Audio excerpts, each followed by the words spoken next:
अवतत पुण्य आत्माओं ने पदार्पण किया है और हमारे संत भगवानों ने भी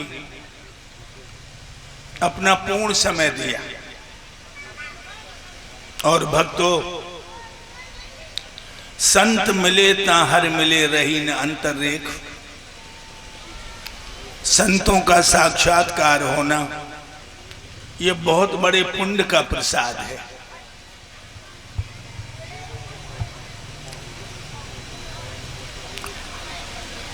सतनाम मिलन के कारण जो तू खड़ो उदास, साधु की संगत शोध ले प्रभु उन्हीं के पास। जब संतों की संगत में पूरा मन लगने लगे तो तुम समझ लेना कि अब प्राणों के प्राण परमात्मा की प्राप्ति मुझे अंदर ही हो जाएगी।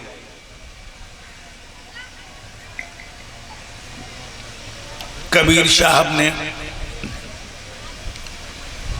इस समाज को अंधेरे से उजाले में ले जाने के लिए बहुत कुछ लिखा है और उन्होंने पाखंड पर कुठाराघात किया है। हिंदू को भी ललकारा, मुस्लिम को भी ललकारा। उन्होंने सत्य को ही दर्शाया है लेकिन न पकड़ पाओ, ये तुम्हारा दुर्भाग्य है।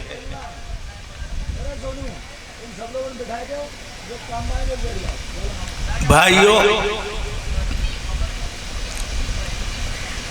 कबीर पहुंचे हुए फकीर हुए हैं। कबीर, दादू, पलटू, गोरख, मच्छंदर, रज्जब, सुंदर, ये संत जो हुए पहुंचे हुए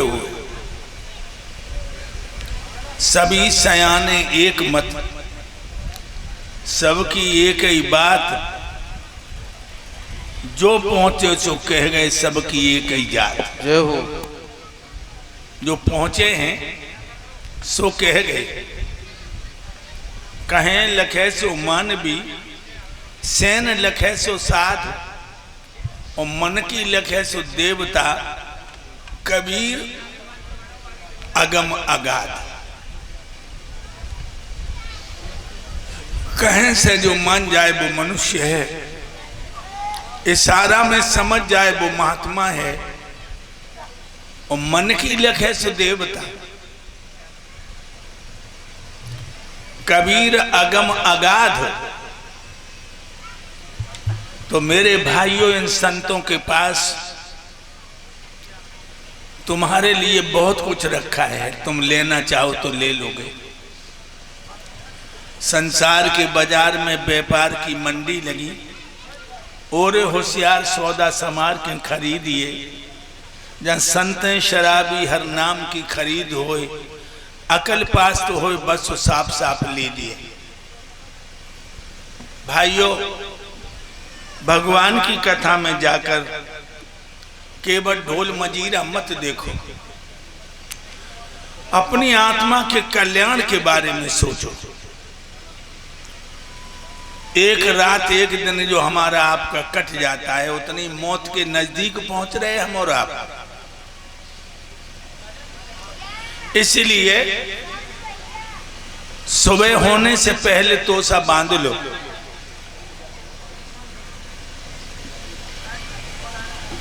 भाइयों, अभी आप लोग सुन रहे थे चंद्रवंश और सूर्य वंश की कथा। करदम ऋषि की लड़की अनसुईया अत्रि महाराज को ब्याही है, जो पतिव्रता है। 3 पुत्र हुए हैं उसके, चंद्रमा, दत्तात्रेय और दुर्वासा।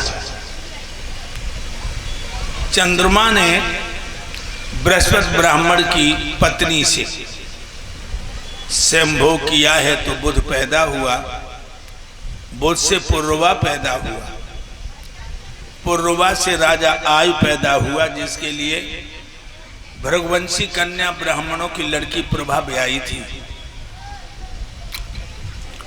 राजा आयु से राजा नहुस हुए, जिसके लिए ब्राह्मणों की लड़की ब्रजा ब्याही थी। राजा नहुस के हुए हैं राजा यात, जिनके लिए शुक्राचार्य की लड़की देवयानी ब्याई है, जिससे 2 पुत्र हुए हैं, यदु और तुर्वस। यदु से ही हमारा यादव वंश यदुवंशी कहलाया। भाइयों, और यदु की 56 पीढ़ियों बाद, कितनी पीढ़ियों बाद? 56। यदु की 56 पीढ़ियों बाद इस यादव कुल में भगवान कन्हैया ने जन्म लिया। भगवान यदुकुल भूषण कन्हैया अवतरित हुए। मथुरा में एक राजा हुए हैं जिनका नाम है उग्रसेन। बहुत अच्छे राजा हैं। इनकी प्राण प्यारी दुल्हन का नाम है पवन रेखा, जो सतियों में लेखी जाती है।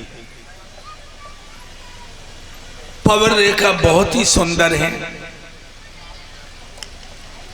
और वो कहावत तो आपने सुनी होगी, अति गुणी सो निर्धनी, अति सुंदर सो बांझ।